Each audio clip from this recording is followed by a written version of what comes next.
안녕하세요. 큰데 서포터즈입니다. 오늘은 지구온난화와 관련된 아주 흥미로운 외교 영상을 가져와 보았습니다. 지구온난화, 온실가스, 이제는 우리에게 너무나도 친숙한 말이 되어버렸습니다. 지구온난화의 주요 원인은 온실가스의 증가라고 할 수 있는데, 현재 다량의 온실가스가 지구의 평균 기온 상승과 가뭄, 홍수, 폭염 등의 기후변화 문제를 야기하고 있습니다. 이러한 온실가스를 감축하기 위한 노력으로 NDC라는 것이 등장하였습니다. NDC란 각국이 온실가스 감축을 위해 할 노력을 약속하는 국가 온실가스 감축 목표를 의미합니다. 현재 세계의 NDC 참가국들은 각자 자국의 상황에 맞게 2030년까지 달성할 온실가스 감축 목표를 5년마다 세우고 있답니다.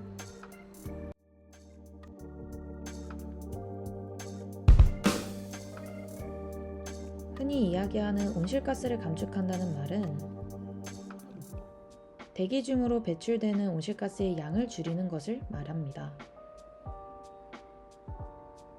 1992년 6월 기후변화 협약의 체결 이후 1997년에 교토의정서가 채택되었으나 교토의정서는 선진국에만 온실가스 감축의 의무를 부과하여 실질적인 성과가 낮았다는 한계가 있었습니다. 더불어 기후변화에 관한 정부 간 협의체에서 산업화 이전 대비 지구 평균 기온이 섭씨 1.5도 상승했을 때의 영향에 관한 보고서를 제출하면서 온실가스 감축에 대한 국제적인 관심은 더욱 커지게 되었습니다. 그 결과 2015년 드디어 새롭게 채택된 파리 기후협정에서 NDC, 즉 온실가스 감축 목표의 이행이 이루어진 것입니다. 우리나라는 온실가스 감축과 관련하여 국제 감축 사업을 진행하고 있습니다. 국제감축 사업이란 해외에서 시행된 NDC 감축의 실적을 국내로 이전하고 이를 국가 온실가스 감축 목표에 활용하는 사업입니다. 이는 NDC 이행과 지속가능한 발전을 목적으로 파리기후협정 제6조에 따라 시행하고 있습니다. 그렇다면 세계 각국의 NDC 사례에 대해 알아보겠습니다.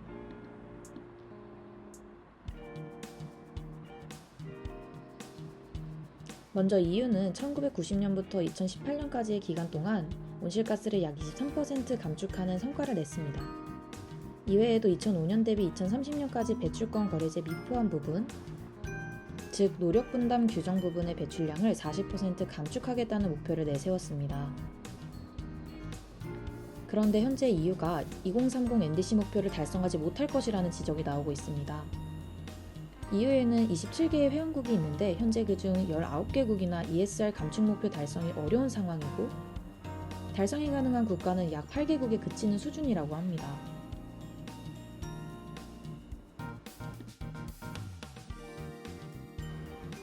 파리협정에서 탈퇴한 트럼프 정권 이후 미국 대통령직에서 온 바이든 정부는 2030년까지 온실가스 감축 목표를 달성하겠다는 다짐을 밝혔습니다.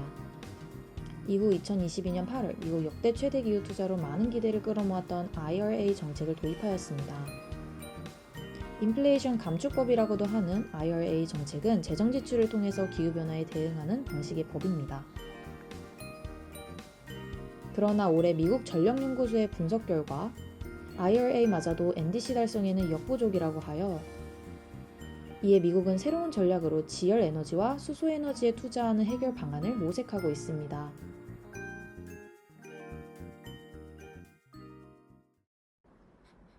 중국 시진핑 주석은 2025년까지 탄소 중립 정책의 기반을 다지고 2030년 이전 탄소 배출 정점, 2060년 이전 탄소 중립 달성이라는 정책 로드맵을 발표했습니다.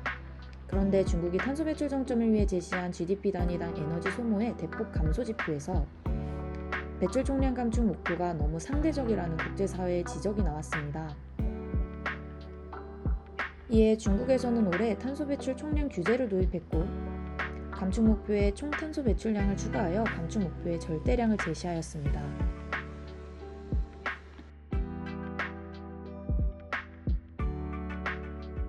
인도는 2030년까지 GDP 대비 온실가스 배출률을 2005년에 비해 45% 감소하겠다고 밝혔습니다. 이는 2016년 기존 감축 목표 33에서 35%에 비하면 10%나 높은 유의미한 수치를 담고 있습니다. 추가로 2030년까지 신재생 에너지의 발전소 제조 원료로서의 사용을 의무화하겠다고 발표하였습니다. 또한 장기적인 목표로 2070년까지는 완전히 탈탄소화하겠다는 약속을 하기도 하였습니다. 그러나 인도는 단기적으로 봤을 때 석탄의 생산, 수입량을 늘릴 계획을 발표한 바 있습니다. 인도 석탄부에서는 인도 에너지 안보의 확보를 목적으로 국내 석탄 산업을 더욱 활성화할 것임을 발표하여 인도 정부가 발표한 NDC 목표와는 모순된 모습을 보여주고 있습니다. 이어서 NDC 달성을 막는 장애물에는 무엇이 있는지 알아보도록 하겠습니다. 먼저 유럽에서는 전쟁으로 인해 유럽 내 에너지 안보 위기가 고조되며 기후정책 후퇴를 주장하는 극우 세력이 돌풍하여 문제가 되었습니다. EU 집행위원회가 새로운 기후정책 관련 법을 제정하기 위해서는 유럽 의회의 승인이 필요하기에 새로운 기후정책 도입은 힘들 것으로 보입니다.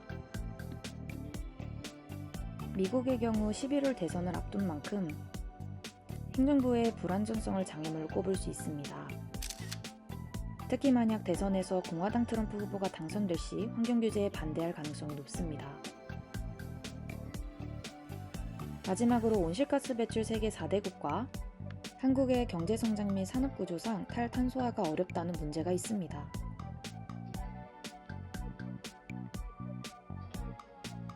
중국과 인도는 탄소 중립을 위해 경제성장을 희생할 수 없다라는 입장이고 러시아도 화석연료 산업이 경제의 큰 비율을 차지하고 있어 기후 대응을 크게 중시하지 않고 있습니다.